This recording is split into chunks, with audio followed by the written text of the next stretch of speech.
Hello parents, good afternoon. So जैसे हमने last वाले सेशन में देखा था कि पेरेंटिंग की जर्नी में अगर सबसे इम्पोर्टेंट कोई चीज़ होती है तो सबसे पहले खुद को अंडरस्टैंड करना। तो जो हमने लास्ट सेशन में देखा था, जिसमें हमने देखा था कि हमारा एनवायरनमेंट, हमारा चाइल्डहुड किस तरीके से हमें शेप करता है टू बिकम एन एडल्ट। और अगेन जैसे हम लोग हमारे एडल्टहुड में आते हैं, सिमिलरली हम बेसिकली पेरेंटहुड में आते हैं तो किस तरीके का पेरेंटिंग स्टाइल हमारा होता है, जैसे कि हमने उसमें देखा था authoritative, authoritarian, permissive, neglectful and helicopter. तो ये सारी चीजों के बारे में हमने लास्ट वाले सेशन में देखा था, जहाँ पे हमने खुद के बारे में होलिस्टिक अंडरस्टैंडिंग ली थी। अब आज वाले सेशन में हम लोग बात करेंगे कि हम अगर हमें हमारे प्री टीन्स को और टीन्स को समझना है तो उनको समझने के लिए क्या क्या चीजों को हमें ध्यान में रखना है, राइट? तो गिव मी अ मोमेंट, मैं मेरा स्क्रीन शेयर कर देती हूँ। सो आज के सेशन में हम लोग देखेंगे कि of course let us understand pre teens and teens. हमें हमारे प्री टीन्स और टीन्स को कैसे अंडरस्टैंड करना है और कौन से सिचुएशन में उनको अंडरस्टैंड करना है, वो सारी चीजों के ऊपर बात करेंगे। ओके, सो मूविंग अहेड, सबसे पहले मुझे आप सबको पूछना है कि what are the changes they are and they will be undergoing. कौन से ऐसे चेंजेस है कि जो अभी उनके अंदर देखने को मिलेंगे हमें। ठीक है, जब तक आप आंसर देते हैं मैं बता दूं कि ऑफ कोर्स जैसे हमने बोला था कि उनके फिजिकल बॉडी में चेंजेस आएगा, उनके इमोशंस में चेंजेस आएगा, उनको अट्रैक्शन फील होना शुरू होगा, काफी सारी ऐसी चीजें होगी जो उनके साथ पहली बार होने वाली है इस प्री टीन एज में, राइट? तो ऐसे काफी सारे ऑफ कोर्स पीरियड का स्टार्टिंग शायद हो सकता है, फिर उनका अगर बॉयज की बात करें तो बॉयज का वॉइस हैवी होगा। इस सारे चेंजेस कहीं ना कहीं वो अंडरगो होने वाले हैं। अब अगर इसकी बात करें तो अगर चेंजेस की बात करें तो चेंजेस हम मेजरली चार अलग अलग एरियाज में देखने वाले हैं। पहला इज फिजिकल चेंजेस, दूसरा emotional changes, social changes and sexual changes. अभी हम लोग एक एक करके सारी चीजों को समझेंगे कि फिजिकल चेंजेस के अंदर क्या, इमोशनल के अंदर क्या, सोशल के अंदर क्या और सेक्सुअल के अंदर क्या। तो अगर फिजिकल चेंजेस की बात करें तो फिजिकल चेंजेस में प्यूबर्टी का ऑनसेट होना शुरू हो जाता है और पीरियड्स आना शुरू हो जाते हैं। प्यूबर्टी यानी क्या? प्यूबर्टी यानी उनका फिजिकल डेवलपमेंट हो रहा है। दैट मीन्स कि अब उनकी रिप्रोडक्टिव सिस्टम धीरे धीरे शुरू हो रही है डेवलप होना। अब धीरे धीरे वो एक एडल्ट मेल और एडल्ट फीमेल की तरफ आगे बढ़ रहे हैं और उनकी बॉडी इस तरीके से फंक्शन करी है, अब धीरे धीरे उनकी बॉडी इस तरीके से फंक्शन होना शुरू होगा। दूसरा होता है periods. Periods specifically of course girls में, तो गर्ल्स में भी शायद पीरियड्स का ऑनसेट होना शुरू हो जाता है। अब यहाँ पे अगर हम लोग प्यूबर्टी की बात करें तो प्यूबर्टी बॉयज एंड गर्ल्स में दोनों अलग अलग तरीके के अलग अलग एज ग्रुप में होती है। अगर गर्ल्स की बात करें तो on an average 10 to 12 years में उनका प्यूबर्टी शुरू हो जाता है, और अगर बॉयज की बात करें तो 12 to 14 ईयर्स में उनका प्यूबर्टी शुरू हो जाता है। हमें मतलब देखने को मिलते हैं चेंजेस। तो ये सारी एज ग्रुप में आने से पहले हमें हमारे किड्स को प्रिपेयर करना है कि प्यूबर्टी में कौन से चेंजेस आने हैं। अगर पीरियड्स आपके पास मतलब पीरियड्स आपको होने वाले हैं तो पीरियड्स में क्या क्या चेंजेस होते हैं, क्या क्या चीजों का गर्ल्स को ध्यान में रखना है, किस हिसाब से ध्यान में रखना है, वो सारी चीजें। तो और प्यूबर्टी का भी चेंजेस की बात करें तो उनको पहले ही बता देना है। बॉयज की अगर बात करें तो आपका आवाज हैवी होगा, आपके बॉडी के ऊपर हेयर ग्रोथ होना शुरू हो जाएगा, सिमिलरली विद गर्ल्स, राइट? तो ये सारी चीजों के बारे में पहले से हमें कम्युनिकेशन रखना है, उनको पहले से ही प्रिपेयर करना है कि प्यूबर्टी में क्या क्या चेंजेस होने वाले हैं। दूसरे अगर चीजों की बात करें तो दूसरा हमारे पास है इमोशनल चेंजेस। इमोशनल चेंजेस में ब्रेन डेवलपमेंट हो गया, रिस्की बिहेवियर्स हो गया, मूड स्विंग्स हो गया, रेजिलियंसी और कॉन्फिडेंस। अभी ब्रेन डेवलपमेंट यानी यहाँ पे हम लोग कॉग्निटिव डेवलपमेंट की कंसिडर करेंगे उसको, कि जहाँ पे किड्स का जो थिंकिंग प्रोसेस है वो और से और ज्यादा कॉम्प्लेक्स होता जा रहा है।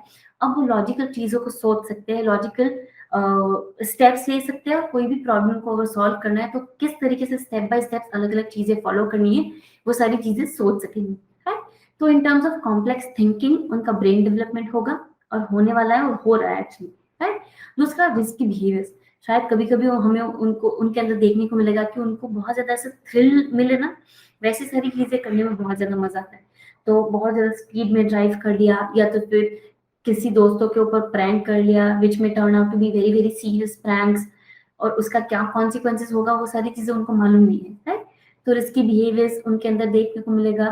फिर होगा मूड स्विंग्स, यानी अब धीरे धीरे हमें देखने को मिलेगा कि अभी वो बहुत खुश है, फिर थोड़ी देर में शायद बहुत ज्यादा सैड हो जाएंगे, फिर थोड़ी देर में बहुत ज्यादा एंग्री हो जाएंगे। तो वी नेवर नो कि कब उनका मूड स्विच हो रहा है, शायद कोई दोस्तों ने कुछ बोल दिया तो क्राई करना शुरू कर देंगे, रोना शुरू कर देंगे, कुछ दोस्तों ने कुछ बोल दिया तो गुस्सा आना शुरू हो जाएगा, किसी ने कुछ कर दिया तो उनके साथ वो ऐसा लड़-झगड़ पड़ेंगे।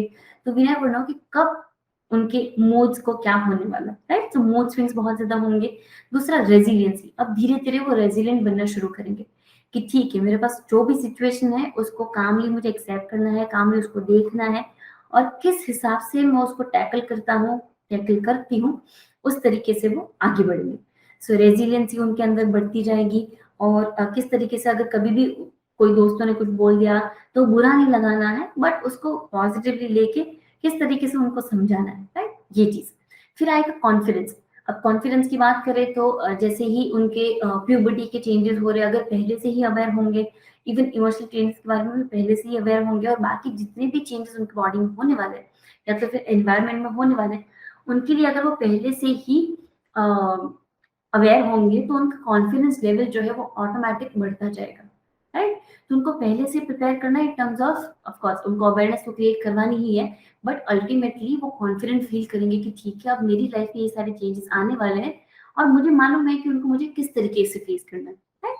सो कॉन्फिडेंस भी उस हिसाब से बिल्ड होता जाएगा। अब इमोशनल चेंजेस के बारे में भी अगर हमें बच्चों को प्रिपेयर करना है, हमारे किड्स को, प्री टीन्स को प्रिपेयर करना है, तो उनके साथ बातचीत करनी पड़ेगी इन टर्म्स ऑफ क्या-क्या चेंजेस होने वाले हैं। शांति से आप बैठो, उनको लेक्चर वगैरह कुछ नहीं देना है, अगर उनकी इच्छा है, हमसे बात कर रहे हैं, तभी आप उनको फन वे में फन तरीके से विद एग्जांपल्स या तो फिर आपका खुद का एग्जांपल देके भी आप ये सारी चीज़ों के बारे में बातचीत कर सकते हैं। So that is how we will be able to help them have emotional changes का अवेयरनेस कि क्या-क्या चेंजेस हो रहा है, उसको किस तरीके से हम टैकल करना है, राइट? लेटर ऑन अगर दूसरे चेंजेस की बात करें तो अब आएगा सोशल चेंजेस। सोशल चेंजेस की अगर हम लोग देखें सोशल चेंजेस में, तो यहाँ पे बच्चों के लिए उनके फ्रेंड्स, उनके फ्रेंडशिप बहुत ज़्यादा इम्पोर्टेंट होने वाले हैं। उनके लिए अपने फ्रेंड्स के प्रति जो सॉफ्ट कॉर्नर होगा वो और से और ज़्यादा बढ़ता रहेगा। उनके फ्रेंड्स जो बोलेंगे वो सही है, हम जो बोलेंगे वो गलत है। अगर हमने कोई फ्रेंड्स के अपोज़ में जाके कुछ बोल दिया तो वो हमें डाँटेंगे। ऐसी सिचुएशन शायद क्रिएट हो सकती है, राइट? तो अब धीरे-धीरे उनके लिए उनका पीयर ग्रुप, उनका फ्रेंड्स बहुत ज़्यादा इम्पोर्टेंट बन जाएँगे। दूसरा, शायद ये फ्रेंड्स बहुत ज़्यादा इम्पोर्टेंट है, दैट मीन्स कि अब जो फ्रेंड्स की तरफ से प्रेशर भी शायद कभी-कभी उनको फ़ील होगा कि मेरे सब दोस्तों के पास तो फ़ोन है, मेरे पास ही नहीं है, तो शायद आपके पास आके ज़िद करेंगे कि भई ये सारी चीज़ें मुझे भी चाहिए, मेरे पास भी होना चाहिए, मेरे पास तो क्यों नहीं है? तो शायद आपके पास आके भी वो अपने पीयर प्रेशर का जो उन्होंने फेस किया है उसको, तो वो कहीं न कहीं आपके सामने भी दिखेगा। फिर दूसरा शायद उनको ये भी लगेगा कि भई अच्छा, सबसे पहले मुझे आपको ये भी बताना है कि ये जो सिचुएशन है, उसको एनालाइज़ करने के लिए सबसे पहले हमें ये भी एनालाइज़ करना है कि उनका फ्रेंड ग्रुप कैसा है और उनके फ्रेंड्स कैसे हैं। बिकॉज़ अल्टीमेटली अगर उनके अच्छे फ्रेंड्स होंगे, तो पीयर प्रेशर भी पॉज़िटिव वाला प्रेशर होगा और अगर उनके दोस्त भी कुछ ऐसे हैं कि मार्क्स भी कम लाते हैं, डिमांड भी उनकी बहुत ज़्यादा है या तो फिर उनकी फैमिली की तरफ से उनको सब मिल रहा है, उनको कोई चीज़ की पड़ी-पड़ी नहीं है। हमारी फैमिली शायद ऐसी नहीं हो सकती। बट अब जस्ट बिकॉज़ हमारे फ्रेंड्स वैसे दोस्तों के साथ दोस्त हैं, तो उनको भी ऐसा इंफीरियर फील होगा, उनको उनको भी ऐसा इन्फ्लुएंस फील होगा कि यार मेरे पास भी ये सारी चीज़ें होनी चाहिए। बट शायद हम हमारी फैमिलीज़ के वैल्यूज़ वगैरह सारी चीज़ें अलग हैं। तो ये जो इम्बैलेंस हो रहा है, तो वो बैलेंस में लाने के लिए भी उनको पहले से प्रिपेयर करना है कि देखो इस एज में शायद आपके फ्रेंड्स आपके लिए बहुत ज़्यादा इम्पोर्टेंट हो सकते हैं। शायद आपको कभी-कभी ऐसा भी लगेगा कि मेरे फ्रेंड्स के पास तो ये सारी चीज़ें हैं, मेरे पास क्यों नहीं है? तो उसका एक प्रॉपर रीज़निंग दो। कि अब इस एज में अगर वो मस्ती कर रहे हैं या तो फिर ऐसा डिमांड करे कि मुझे तो फ़ोन चाहिए ही, तो इस एज में हमें उनको बताना है कि देखो, आपके लिए अभी फ़ोन आपका खुद का पर्सनल फ़ोन होना इज़ नॉट इम्पोर्टेंट। आपको कोई काम नहीं है जस्ट बिकॉज़ मतलब आप सबके आप सब आपके सब फ्रेंड्स के पास है, इसका ये मतलब नहीं है कि आपके पास भी होना चाहिए। और उनको समझाना है कि अगर आपको वो जो कर रहे हैं सोशल मीडिया पे या तो फिर आपको उनके साथ कनेक्टेड रहना है, गेम्स वगैरह खेलना है, तो हमारा भी फ़ोन है, आप वो ले लो, right? So ultimately peer pressure को किस तरीके से हैंडल करना है, वो सारे स्ट्रैटेजीज़ हमें एज़ पेरेंट्स भी आना चाहिए, राइट? दूसरा होता है इन ग्रुप यानी इन ग्रुप वर्सेस आउट ग्रुप। अभी इन ग्रुप आउट ग्रुप यानी अगर मेरे दोस्तों ने मुझे एक्सेप्ट कर लिया तो मैं ग्रुप में हूँ, अगर मेरे दोस्तों ने मुझे एक्सेप्ट नहीं किया तो मैं आउट ग्रुप में हूँ, मतलब मैं ग्रुप में नहीं हूँ, राइट? तो इस सिचुएशन में इन ग्रुप वाले बच्चे के ऊपर शायद हमें ये ध्यान देना पड़ेगा कि उनको पीयर प्रेशर और इन्फ्लुएंस पॉजिटिव हो रहा है तो वेल एंड गुड। अगर वो सारे दोस्त उसके अच्छे मार्क्स लाने वाले हैं, अच्छे वैल्यूज वाले हैं, तो वो भी उनसे कुछ ना कुछ चीज़ें सीख रहा है और वो सारी चीज़ें खुद को ऐसी सिचुएशन में डाल रहा है कि जहाँ पे बहुत से बहुत ज़्यादा पढ़ाई कर रहा है, दैट्स फाइन। बट अगर उसका इन्फ्लुएंस नेगेटिव हो रहा है पीयर प्रेशर का, तो वहाँ पे हमें चेक करना पड़ेगा इन ग्रुप में। और अगर आउट ग्रुप की बात करें तो आउट ग्रुप में हमें स्पेसिफिकली हमारे बच्चे पे इस हिसाब से ध्यान देना है कि वो जस्ट बिकॉज उसके फ्रेंड्स ने उसको एक्सेप्ट नहीं किया है, दैट मीन्स कि ये भी हो सकता है कि वो कहीं ना कहीं थोड़ा सा कॉन्शियस फील करे, उसको खुद के बारे में कॉन्फिडेंट फील ना हो, उसे ऐसा लगे कि मेरे तो कोई भी दोस्त मेरे साथ नहीं है, मैं क्या करूँ फिर अकेले ऐसा। तो ये सारी चीजों को किस तरीके से मैनेज करना है, किस तरीके से हैंडल करना है, वो हमें एज पेरेंट्स आना चाहिए, राइट। तो इन ग्रुप वर्सेस आउट ग्रुप, तो यहाँ पे हमें बच्चों को ये समझाना है कि देखो friends are definitely very very important, but there are just certain years कि जहाँ पे हमारे फ्रेंड्स हमारे लिए बहुत इंपॉर्टेंट। अगर आपको लग रहा है कि हमारे फ्रेंड्स हमें ग्रुप में नहीं इंक्लूड कर रहे, then that's fine, it's okay. आप दूसरे फ्रेंड्स को अप्रोच करो ना, दूसरे लोगों को अप्रोच करो। हमारे बिल्डिंग के नीचे पार्क है, वहां पे जाओ, दूसरे लोग दूसरे फ्रेंड्स को अप्रोच करो, उनके साथ फ्रेंडशिप करो, उनके ग्रुप में आओ, राइट। तो उस हिसाब से भी हम उनको बोल सकेंगे कि आपको किस तरीके से इन ग्रुप और आउट ग्रुप सिचुएशन को हैंडल करना है। फिर अब इस एज में उनका इंडिपेंडेंसी का भी बहुत हो जाएगा कि उनको लगेगा कि भाई मुझे तो इंडिपेंडेंट बनना है, मैं तो ये चीज कर सकता हूँ, ये चीज कर सकती हूँ। उनको लगता है कि भाई पेरेंट्स खामखाम मेरे ऊपर इतना ज्यादा ध्यान देते हैं, मैं तो ये चीज अकेले कर सकती हूँ। तो इंडिपेंडेंसी भी उनका बढ़ता जाएगा, शायद वो उनका प्राइवेसी भी मान सकते हैं कि थोड़े टाइम के लिए उनको कोई डिस्टर्ब ना करो, वो अपने हिसाब से अपने साथ रहना चाह रहे हैं, right? तो ये चीज को एक्नॉलेज करना है, उसको पॉजिटिवली उनको बताना है कि ठीक है, you spend your time with your self, आप खुद को जानो, आपको जो करना है करो, एंड मेक श्योर कि आप उसके बाद आके मेरे साथ शेयर करें कि आपने क्या क्या चीजें खुद के बारे में जानी, या तो फिर अपनी प्राइवेसी वाले टाइम में आप जो बताना चाहो वो बताओ कि आपने क्या किया। आपको जो लगता है कि भाई आपको बताने जैसी चीजें हैं तो आप मुझे बताओ। सो अल्टीमेटली ये कम्युनिकेशन वाला चीज भी हमें सबसे पहले तो आइडेंटिफाई करने में हेल्प करेगा कि वो अपनी इंडिपेंडेंसी का, अपनी प्राइवेसी का किस तरीके से यूज कर रहे हैं, राइट। और दूसरा वो खुद के बारे में क्या क्या जानकारी ले रहे हैं, राइट। उसके बाद होता है डेवलपमेंट ऑफ बॉडी इमेज, यानी अगर उनके फ्रेंड्स ने उनको एक्सेप्ट कर लिया तो वो कॉन्फिडेंट फील होना शुरू कर देंगे। तो ये एक तो पीयर प्रेशर और पीयर्स की वजह से उनका बॉडी इमेज हो गया। दूसरा, शायद उनको खुद को लगेगा कि यार मैं तो बहुत पतली हूँ या तो फिर पतला हूँ, मेरे तो मसल्स ही नहीं बन रहे हैं, इतना स्पोर्ट्स खेलने के बाद भी। ये स्पेसिफिकली टीन एज की बात करी मैं, बट प्री टीन्स में भी उनको खुद के बारे में कॉन्शियस फील होना शुरू हो जाएगा कि अच्छा मैं तो बहुत पतली हूँ, मैं तो बहुत मोटी हूँ, मेरे साथ तो कोई फ्रेंडशिप नहीं करेगा, मेरे साथ तो कोई बात नहीं कर रहा। उसकी वजह से वो खुद के ऊपर और खुद की बॉडी इमेज को लेके थोड़ा सा नेगेटिव हो जाता है। तो ये सारी चीजों के ऊपर ध्यान में रखना है कि किस तरीके से उनको इससे बाहर लेके आना है, और पॉजिटिवली उनके साथ एक एनवायरनमेंट क्रिएट करके पॉजिटिवली उनके साथ बातचीत करनी है, राइट। तो अल्टीमेटली ये सारी चीजों से हम लोग उनकी सोशल चेंजेस को, सोशल डेवलपमेंट को और से और ज्यादा प्रॉपर आई थिंक सो कर पाएंगे, राइट। लेटर उनके सेक्सुअल चेंजेस की बात करें तो सेक्सुअल चेंजेस में ऑफ कोर्स अट्रैक्शन होना शुरू हो जाएगा। अभी यहाँ पे मुझे इतना इंसिडेंट याद आ रहा है, जब मैं मेरे स्कूल में थी, आई थिंक सो 8th या तो फिर 9th स्टैंडर्ड में, तब हमारे स्कूल के जो प्रिंसिपल थे ना, वो हमारा इंग्लिश का क्लास लेते थे। तो जब भी वो इंग्लिश का क्लास लेने के लिए आते थे ना, तब हमें एक आध क्लास महीने में एक ऐसा होता था कि जहाँ पे वो हमें प्रिपेयर कर रहे होते थे कि अब हमारी लाइफ में क्या चेंजेस आने वाले। अब जैसे ही वो उनका एक स्पेसिफिक डायलॉग मेरे दिमाग में अभी भी याद है कि अब आपका पीरियड्स वगैरह शुरू हो गया, दैट मीन्स कि आपको अट्रैक्शन होना शुरू हो जाएगा। पीरियड्स होना शुरू हो गया, दैट मीन्स कि अब आप अपनी बॉडी इमेज को लेके बहुत ज्यादा कॉन्शियस होंगे, और आपके दिमाग में ये होगा कि अच्छा वो दूसरा वाला लड़का मुझे देख रहा है तो मैं इस तरीके से बिहेव करूं, ऐसा करूं। तो ये प्योरली अट्रैक्शन है, और आपको ऐसा लगेगा कि अगर सामने वाला भी आपके ऊपर ध्यान दे रहा है तो उसको किस तरीके से मैनेज करना है, राइट। ये सारी चीजें बहुत कॉमन है, बहुत नॉर्मल है, it's okay to feel attracted, या तो फिर किसी के प्रति हमें ऐसी फीलिंग्स होना इज वेरी वेरी कॉमन। उसको एक्नोलेज करो, उसको एक्सेप्ट करो कि ठीक है एज में ये सारी चीजें होती है, राइट। और आपके लिए आपके फ्रेंड सर्कल में, या तो फिर आपको जो लगता है बेसिकली बड़े, कि जिनके साथ ये सारी चीजें शेयर कर सकते हैं कि मुझे ऐसी ऐसी फीलिंग्स हो रही है, मैं इसको कैसे मैनेज करूँ, राइट। तो ऐसे लोगों के साथ बातचीत करो, उनके साथ ये सारी चीजें, आपके फीलिंग्स वगैरह शेयर करो, right? अभी एज पेरेंट्स हम लोग क्या कर सकते हैं कि ये जैसे ही उनका प्यूबर्टी का कॉन्सेप्ट होता है तो धीरे धीरे हमें मालूम पड़ जाएगा कि वो कौन से फ्रेंड्स के साथ ज्यादा बातचीत करते हैं, किस हिसाब से बातचीत करते हैं। बिकॉज ऑफ कोर्स उनके फ्रेंड्स हमारे घर पे आते होंगे या तो फिर जो भी सिचुएशन है, हम हमारे बच्चों को कहीं न कहीं सारी सिचुएशन में ऑब्ज़र्व करते होंगे, राइट? तो उस हिसाब से हमें ये भी देखना है कि वो किस तरीके से उनके दोस्तों को ट्रीट कर रहे हैं, स्पेसिफिकली अदर जेंडर्स वाले।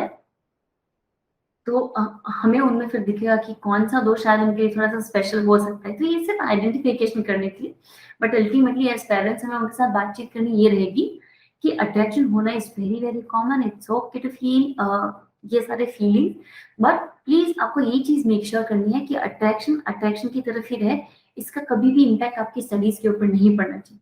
और अगर आपको ऐसा लग रहा है कि कोई इम्पैक्ट कर रहा है आपकी स्टडीज़ के ऊपर, तो प्लीज़ आप हमारे पास आओ, हमसे बातचीत करो और आपको जो लगता है हमारे साथ शेयर करो, राइट? अभी इतना कहने के बाद आई डोंट थिंक सो कि वो हमारे पास आएँगे। तो ये सिचुएशन में पेरेंट्स को क्या करना है कि सामने से इनिशिएट करना है कि आपने ये स्पेसिफिक एज ग्रुप में, स्पेसिफिक एज में जो चीज़ें खुद ने फॉलो की है या तो फिर खुद खुद ने एक्सपीरियंस की है कि आपको जब भी स्कूल लेवल पे किसी के साथ ऐसा कुछ फीलिंग हुआ तो आपने उसको कैसे मैनेज किया, और अल्टीमेटली उनको ये एहसास करवाना है कि this is very, very common, सबके साथ होता है। बट इसका मतलब ये नहीं कि ये सारी चीज़ें आपकी स्टडीज़ के ऊपर हैम्पर करें। तो वो चीज़ को बहुत से बहुत ज़्यादा ध्यान में रखना है कि अट्रैक्शन को कैसे मैनेज करना है और उसको पहले से ही प्रिपेयर करना है, राइट? दूसरा होता है एडल्ट कंटेंट कंज़म्पशन।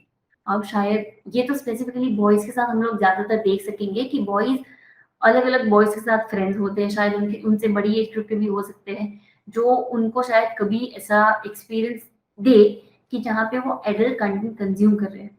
तो उनके लिए ये कंज़्यूम करना बहुत इंटरेस्टिंग, बहुत क्यूरियोसिटी वाला होता है।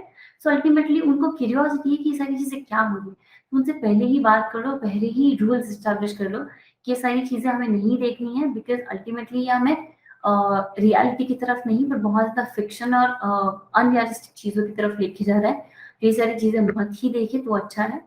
इस तरीके से धीरे-धीरे बातचीत करना शुरू करना है और अल्टीमेटली हमें एज़ पेरेंट्स खुद को भी कॉन्फिडेंट फ़ील करना शुरू करना है कि ये सारी चीज़ों के बारे में बातचीत कैसे करें।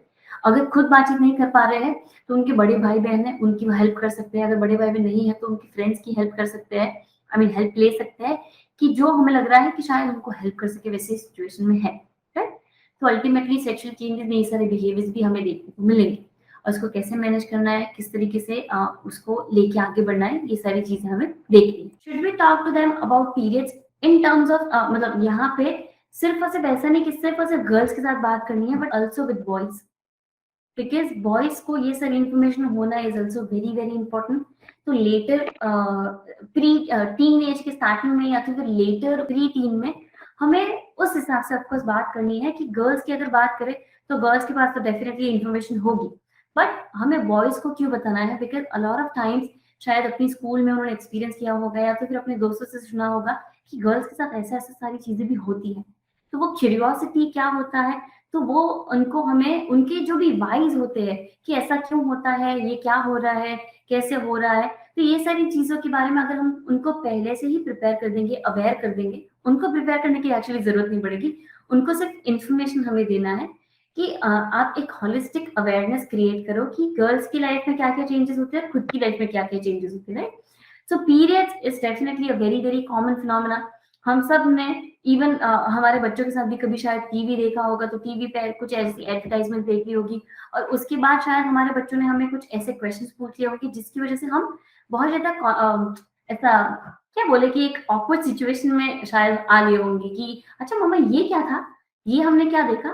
पैच क्या होता है? अच्छा ये क्या होता है? तो अल्टीमेटली उनकी क्यूरियोसिटी डेफिनिटली होती है और उनको ये चीज़ अगर हम लोग बताएँगे कि देखो इस स्पेसिफिक एज ग्रुप के अंदर गर्ल्स की बॉडी में ऐसे-ऐसे चेंजेस होते हैं, जिसकी वजह से उनके जब वो यूरिन करते हैं तब वहाँ से ब्लड निकलता है। तो उसका ये एक रीज़न है कि अब उनकी बॉडी धीरे-धीरे प्रिपेयर हो रही है एक एडल्ट या तो फिर एक एडल्ट फीमेल की बॉडी की तरफ वो बढ़ रही है, आगे बढ़ रही है। तो ये उनकी बॉडी का एक चेंज है जो इंडिकेट करता है कि अब वो एडल्ट बन रहे हैं। जैसे आपकी बॉडी में आपका आवाज़ थोड़ा-सा और ज़्यादा गहरा होता जाता है, सिमिलरली गर्ल्स की बॉडी में ऐसे सारे चेंजेस होते हैं। तो उनको हमें सेंसिटाइज़ करना है कि ये सारे जो चेंजेस हो रहे हैं, तो हमें गर्ल्स को बुली नहीं करना है। ये सारी चीज़ों को लेके हमें बुली नहीं करना है, बट उनको सपोर्ट करना है कि ठीक है दिस इज़ ओके। अगर कभी स्कूल में या तो फिर कभी कोई ऐसी जगह पे आपको ये सारी सिचुएशन फेस करनी हुई तो वी आर विथ यू, कि हम आपको सपोर्ट करेंगे। तो ये चीज ऑफकोर्स धीरे धीरे उनके दिमाग में डालनी होगी कि वो उससे सेंसिटाइज हो, उसको प्रॉपर तरीके से ले और ना कि उसको बुली तरीके से ले। इसलिए हमें हमारे बॉयज एंड गर्ल्स दोनों को प्रिपेयर करना रहेगा और दोनों को अवेयरनेस क्रिएट करवानी रहेगी कि पीरियड्स एग्जैक्टली क्या होता है और उसको कैसे डील करना है, राइट। तो ये चीजों का ध्यान रखना है। दूसरा हमारे पास है how to help them be safe online. मतलब सोशल मीडिया के ऊपर I'm sure हर एक प्री टीन्स और टीन्स उनका खुद का अब तो गूगल अकाउंट होना इज कंपलसरी, बिकॉज अल्टीमेटली वो खुद कहीं ना कहीं कोई अपना ईमेल है। ऑफ कोर्स हम जैसे पैंडेमिक की सिचुएशन थी उसमें उन सबको कहीं ना कहीं शायद अपने डिवाइस मिले होंगे या तो फिर हमारे डिवाइस से किया होगा, तो कहीं ना कहीं उनका भी प्रेजेंस थोड़ा सा सोशल मीडिया के ऊपर था। बट अब ये एज में उनकी एक डिमांड होगी कि अब मेरे तो सारे दोस्त सोशल मीडिया पे, मैं क्यों नहीं हूँ, मेरे तो सारे दोस्त फेसबुक पे है, इंस्टाग्राम पे है, तो मुझे भी ये सारे मेरे अकाउंट्स बनाने हैं। तो ये सारे अकाउंट्स भले वो बनाए बट उनको पहले से प्रिपेयर करना है कि सबसे पहले सोशल मीडिया के ऊपर हमारे पास कोई रिस्ट्रिक्शन नहीं होता कि हम किसके साथ फ्रेंडशिप करें, कौन हमारे साथ फ्रेंडशिप करने के लिए हमें रिक्वेस्ट वगैरह सब भेज रहा है। तो पहले से प्रिपेयर करना है कि देखो आपके पास शायद कोई रैंडम लोगों के भी रिक्वेस्ट आ सकते हैं, तो उनके साथ फ्रेंडशिप नहीं करनी है। कुछ कुछ रूल्स हमें एस्टैब्लिश करने हैं कि अगर आपको लगता है कि नहीं आपको ये सारे अपने सोशल मीडिया के अकाउंट्स बनाने हैं, तो अर्ली प्री टीन्स में या तो फिर आपको लग रहा है कि अभी 10 11 12 साल का ही है हमारा बच्चा, तो उनको एक कंडीशन के साथ अपना सोशल मीडिया अकाउंट बनाने देना है कि ठीक है इसका पासवर्ड अभी के लिए मेरे पास होगा। जब मुझे लगेगा कि नहीं अब आप केपेबल हो, आप सोशल मीडिया को हैंडल कर पाओगे, अपनी सोशल मीडिया की लाइफ को हैंडल कर पाओगे, उसके बाद मैं आपकी सोशल मीडिया वाली लाइफ में बिल्कुल भी इंटरफेयर नहीं करूंगा।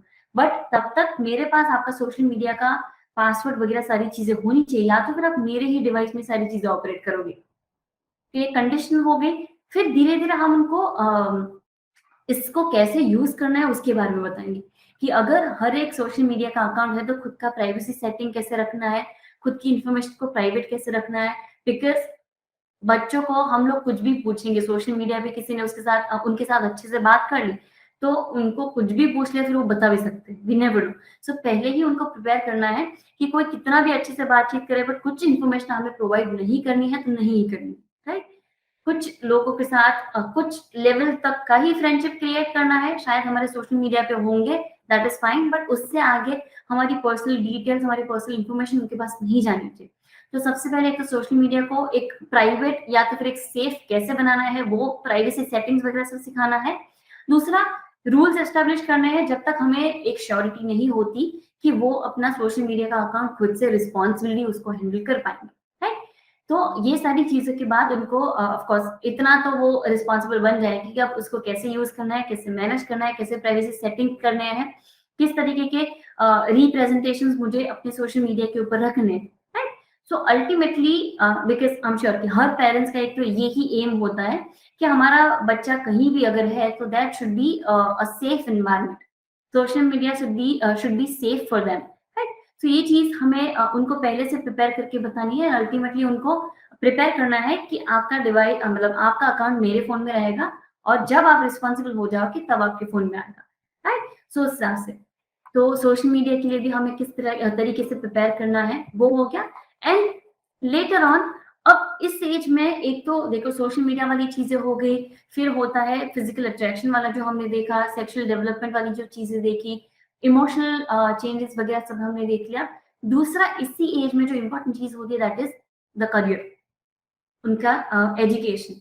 तो इस एज में धीरे धीरे जैसे उनका फ्रेंड्स की तरफ झुकाव बढ़ता जा रहा है, फ्रेंडशिप उनके लिए इंपॉर्टेंट होती जा रही है, तो कौन सा फ्रेंड ग्रुप में वो है that is also important.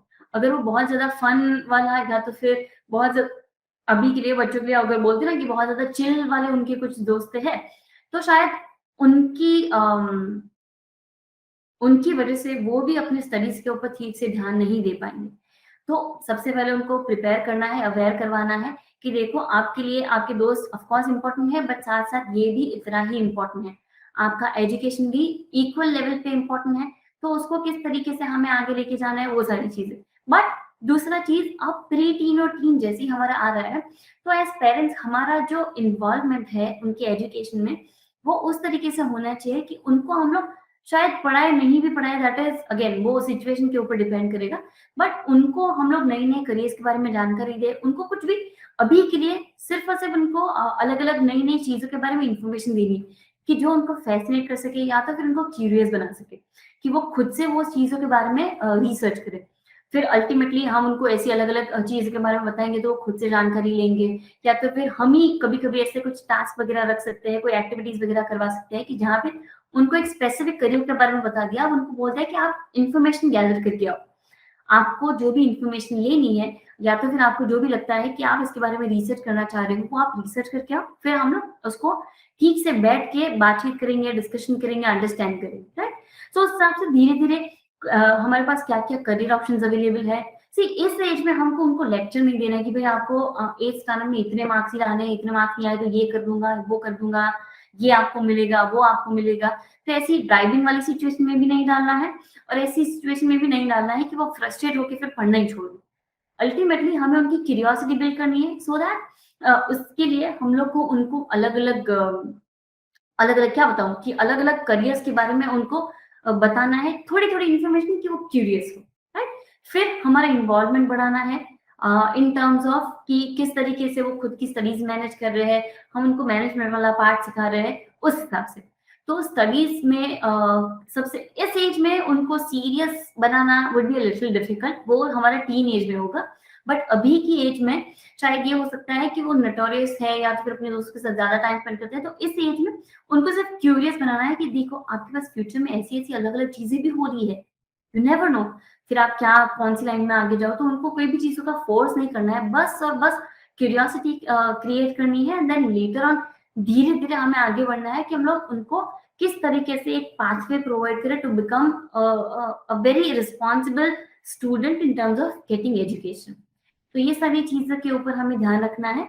And ultimately मुझे कंक्लूजन में सिर्फ यही कहना है कि अगर हमें प्री टीन्स के साथ या तो फिर टीन के साथ काम करना है तो फोर्सफुल या तो फिर लेक्चर वाला ऐसे सारे स्ट्रैटेजीज कभी कभी कभी भी नहीं हमारे यूज में आएगा।